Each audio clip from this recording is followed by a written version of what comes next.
Halo show is out, and it has been received as a lukewarm reception. Has anybody watched the Halo show? I have not No. yet. I have quarrels with that right now. Yeah. What are those quarrels? So the Halo show missed a big opportunity as far as cross marketing.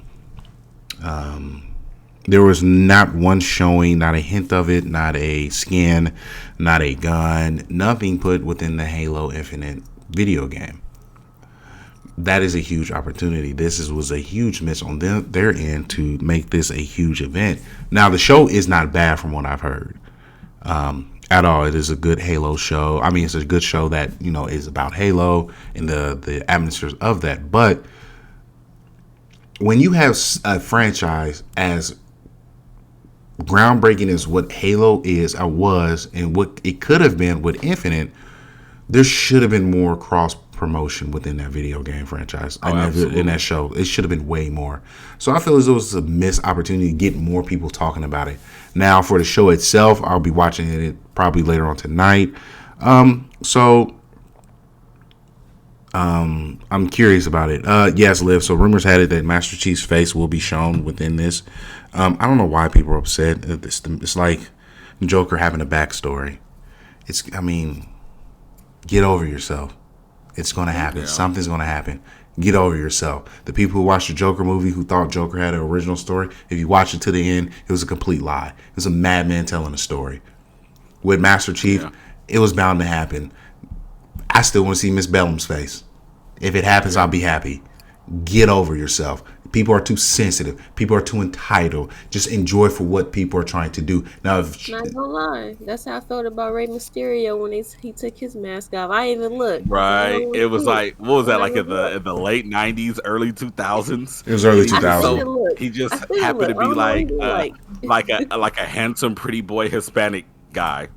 It was like when Kane took off his mask, and it was like, oh. Well, that was an accident, but Rey Mysterio, he said, I'm going to take my mask off. I was like, bro, but why? Like, you're going to be a mystery to me. He wrestled like that for like a good month or two, though. And then he came to the WWE with his mask back on after leaving WCW, and it was just like, oh, okay. It's mysterious Rey again. But yeah, we love Rey. But I don't know about the Master Chief thing. Like, I actually talked about that a little bit on the Blerd Approved Gaming show this past Tuesday. You can tune in every Tuesday at 5 p.m. over on twitch.tv/Blerd Approved Gaming.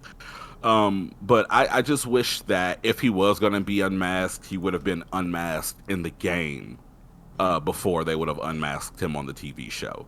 Because I feel like the people that have been taking that adventure with Master Chief for 20 years or whatever it's been, from Xbox OG all the way up until now, deserve to have that moment more than your curious guy who sees the new show on Paramount Plus and like, oh, what's this? And then they click on it and then they decide if they do or don't like it.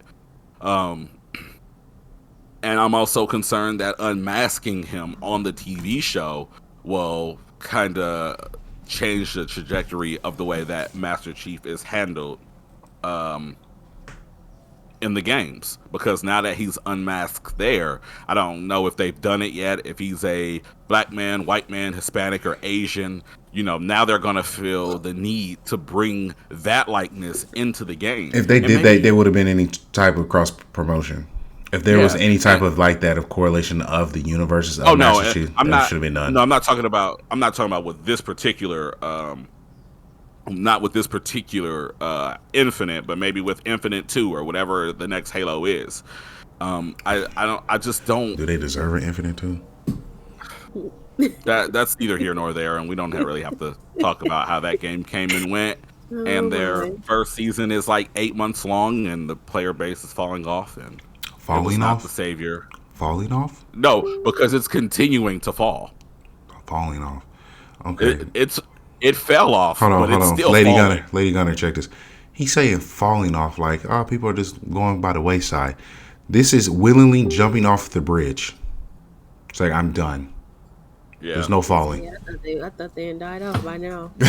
Yeah, I mean, and since we're here, I'll just say it. And Nick, you can vouch to this, but I said that game once they came out and said that they weren't going to have multiplayer campaign, that Forge was not going to be in at launch, and that the multiplayer's progression system would not be ready at release, I was like, why would they release the multiplayer early? They should delay the entire game. Like, here we are now with all of this time put into season 1 of this game. We're still not to season 2. We don't know when season 2 is coming out. Imagine if they would have delayed that game. We would have got the Forge mode and the multiplayer, and at the same time, maybe that came out June 2022. Boom, it would have been the traditional Halo, and then 3 months after that, 6 months after that, we would have got season 2 with more content, more balance, more game. But But no, they didn't do that. well, they was And in now they're in a bad situation. they was in developer hell at one point because they kept pushing back the game, kept pushing it back, kept pushing it back, come pushing it back. I'm like, when is it going to come out? And Yeah. I mean, that was on them because this should have been a product that should have been said something, seen that it wasn't ready, and kept it quiet. But we digress. Yeah. They're going to have to figure that out. But all in all, from what I've been hearing, people are not the most impressed with the show. At some point in time, I'll probably watch it myself. But because I know that people do love Halo, people do love Master Chief and all of that good stuff, we did feel like we did at least want to have some type of conversation around it. Before we move into our next couple topics, did you guys have anything else that you'd like to expand on with this one? Hey, Gunnar, what are your thoughts about the Halo series and the show itself? Honestly, I haven't been a PlayStation baby since PlayStation. Since Yay High. PlayStation 2, PS Vita, PSP, Oh, 4, Vita 5, Gang. PS3. Like, so I really didn't get to Get the hype. play, yeah, for Halo. The only reason why I had an Xbox 360 is because PS3 at the time was making you pay $10 for the online subscription. Or was it? Was that PS3? Oh, it's the No, other way around. PS2. Yeah. PS4 makes you Or was pay it for. PS4? PS4 was the first generation that made you pay. They had PlayStation Plus on I had a PS3, but at that point, it PS2, was and only then for my discount. brother gave me his 360. So then I went to PS3, and all you needed was internet, and then PS4 is doing the same thing. So I was like, ugh. But 360 is where I first played Mass Effect at, but I never played any of the Halo series. So kind of, I'm kind of interested in the show just because I like sci-fi, so I might check it out. Just because Halo is a big thing for the Xbox community, but other than getting Halo on the PC, I don't know the whole hype about Master Chief and all that. Yeah, yeah. Like, It's funny that you say that Halo is a big thing for the Xbox community. My statement would go as Xbox. I mean that Halo was a big thing for the Xbox community. oh, Quite honestly, all of the treasured Halo games, for Halo 1, 2, 3, Reach, and ODST were all Bungie developed games. And since 343 has come into prominence, Halo 4, 5, and now Infinite have all had these semi hot, kind of lukewarm receptions. Um, hmm. so I guess like it's weird because at this point it seems like Halo warrants more bragging rights than it does quality games, and that sucks because Halo is definitely a pioneer in console shooters, console games in general, and party games.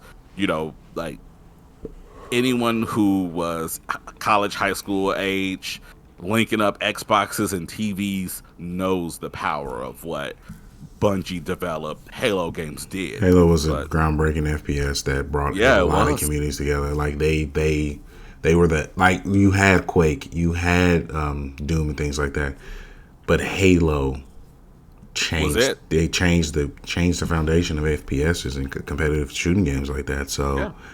you got it just to see how it's handled, man. It breaks my heart because I mean I was hyped about this, and then literally after the lukewarm release and how it just died after a month, man, I was sad. I'm like, man, this is, you're supposed to be on there grinding, having fun. I'm like, no, it's just bad. So Yeah.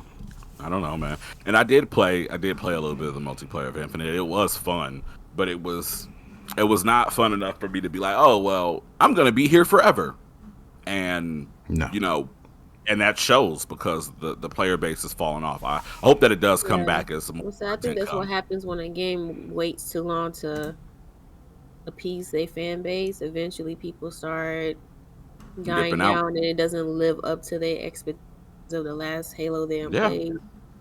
I mean, yeah, that's literally what we saw with Gearbox and Borderlands 1 and 2. I mean, Borderlands created the looter shooter genre, and then after Borderlands 2 was a hit, they just disappeared for almost 10 years. And then what happened?